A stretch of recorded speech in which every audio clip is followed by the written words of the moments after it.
हरियाणा में 2013 से बीजेपी सरकार आने से पहले से सिंगल यूज प्लास्टिक या पॉलीथीन बनना और बिकना बैन है।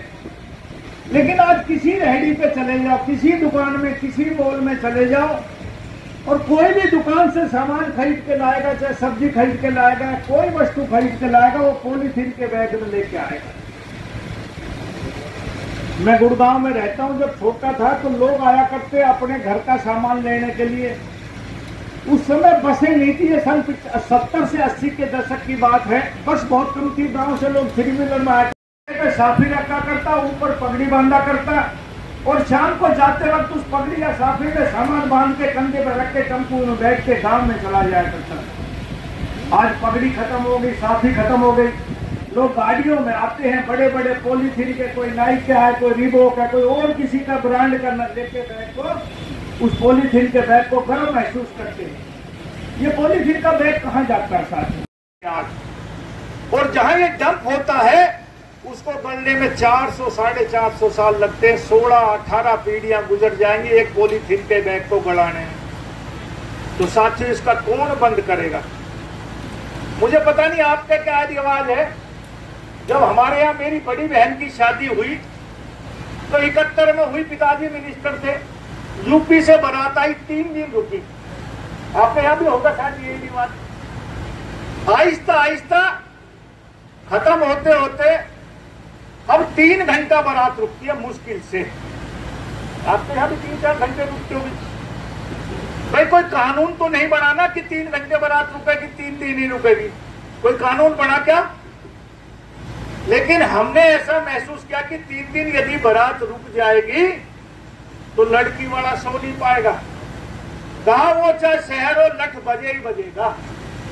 लड़की वाला बड़ी मुश्किल से विदा करने के बाद सांस लेता और रोटी खा पाता है कि यार चलो शुक्रिया, अच्छी तरह से बारात विदा में है। जो मल्टी स्टोरी बिल्डिंग बन गई, और हिंदुस्तान नहीं, आज तो वो मेडिकल है। दुनिया के बीमार लोग अपना इलाज कराने के लिए गुड़गांव में आते हैं।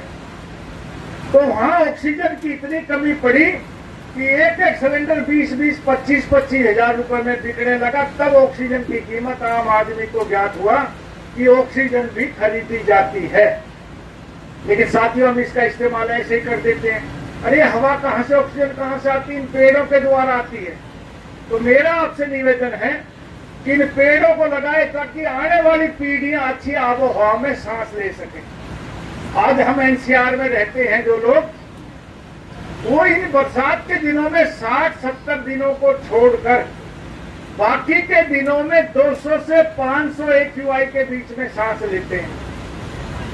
साथियों, पुराने जमाने के कुछ साल पहले आप याद करो कि डॉक्टर बहुत कम होते थे, वैद्य होते थे, नाड़ी देख के बता दिया करते। प्रोग्राम हुआ और मोदी जी ने नारा दिया था कि एक पेड़ माँ के नाम। उसके विषय में हमने लोगों को समझाया कि हम आने वाले समय में हमारी प्रकृति ठीक रहे, आबोहवा में अच्छे में सांस ले सकें, पुराने पेड़ को हम बचाएं, क्योंकि ये सदियों तक हमें अच्छी आबोहवा और अच्छा वातावरण देते हैं। उनको कम से कम हम काटें जहाँ नेसेसिटी हो, क्योंकि विकास होगा तो मेरा ये मानना है कि पेड़ भी कटेंगे। लेकिन एक पेड़ कटता है तो उसकी बनिस्बत हम 10 पेड़ कम से कम लगाएं। ऐसी संभावना है कि लोग आज के इस मोटिवेशन से प्रेरित होकर ज़्यादा पेड़ लगाएंगे। और पेड़ लगाने का मकसद नहीं है, पेड़ों को बच्चों की तरह 5 साल तक पालेंगे, पोसेंगे, तब जाके हमारा वातावरण ठीक होगा। मोदी जी ने कहा है कि भारत 2047 में विकसित राष्ट्र बने। विकसित सिर्फ आर्थिक तौर पर बढ़ना ही जरूरी नहीं है, हमारी अच्छी हवा रहे, हमारा अच्छा स्वास्थ्य रहे। और स्वास्थ्य का मेन कारण ये रहेगा कि हम एक अच्छी सांस ले सकें, क्योंकि AQI यदि 200 से ऊपर रहेगा तो हमारा स्वास्थ्य ठीक नहीं है। हरियाणा या जो भी सरकार की ज़मीन खाली पड़ी है और जितने भी पंचायतों की ज़मीन है उनमें पेड़ लगाने का, पौधारोपण का हम काम करते हैं। और अब कोशिश ये है कि जो काबली कीकर, जिसको हमारे इलाके में दखनी कीकर कहते हैं, वो अपने नीचे कोई पेड़ भी नहीं पड़ने देती है, वो किसी काम की नहीं होती। मैंने डिपार्टमेंट को कहा कि हर साल 10% इनको निकाल के नए पेड़ लगाओ, और जो हमारी पुरानी प्रकृति में नीम, पीपल, बड़, रोहिड़ा, जाति के पेड़ ये जो होते थे, वो पेड़ जो इलाके का